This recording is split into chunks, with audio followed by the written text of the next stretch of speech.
കാരുണ്യവാനായ പിതാവേ, ഞങ്ങൾ ആഗോള കത്തോലിക്ക സഭയ്ക്ക് വേണ്ടി പ്രാർത്ഥിക്കുന്നു. ഞങ്ങളുടെ പരിശുദ്ധ പിതാവ് ഫ്രാൻസിസ് പാപ്പയ്ക്ക് വേണ്ടി പ്രാർത്ഥിക്കുന്നു. നമുക്ക് ഒരു നിമിഷം പരിശുദ്ധ പാപ്പായെ ഒന്ന് മനസ്സിലൊന്ന് ഓർക്കാം.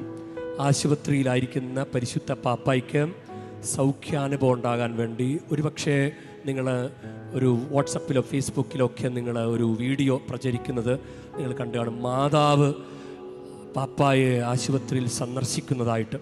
നമ്മൾ ഈ മരിയൻ തീർത്ഥാടന കേന്ദ്രത്തിലായിരിക്കുമ്പോൾ നല്ല ഒരു മാതാവിൻ്റെ ഒരു സാന്നിധ്യം പാപ്പായ്ക്കുണ്ടാകുവാനും, പ്രത്യേകിച്ച് കാരുണ്യവാനായ കർത്താവെ, പാപ്പായ്ക്ക് ഇപ്പോൾ നടത്തിക്കൊണ്ടിരിക്കുന്ന ട്രീറ്റ്മെൻറ്റുകൾ, കഴിക്കുന്ന മരുന്നുകൾ കർത്താവിൻ്റെ നാമത്തിൽ അതെല്ലാം ഫലിക്കണമെന്നും എത്രയും വേഗം സൗഖ്യമുണ്ടാകണമെന്നും സ്വർഗീയമായ ഒരു ആശ്വാസം പാപ്പായ്ക്ക് ലഭിക്കണമെന്ന് അങ്ങയോട് ഞങ്ങൾ പ്രാർത്ഥിക്കുന്നു.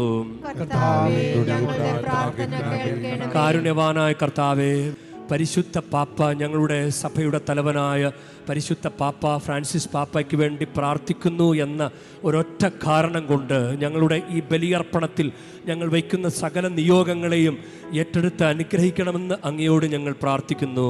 കർത്താവേ, ഞങ്ങളുടെ പ്രാർത്ഥന കേൾക്കണമേ.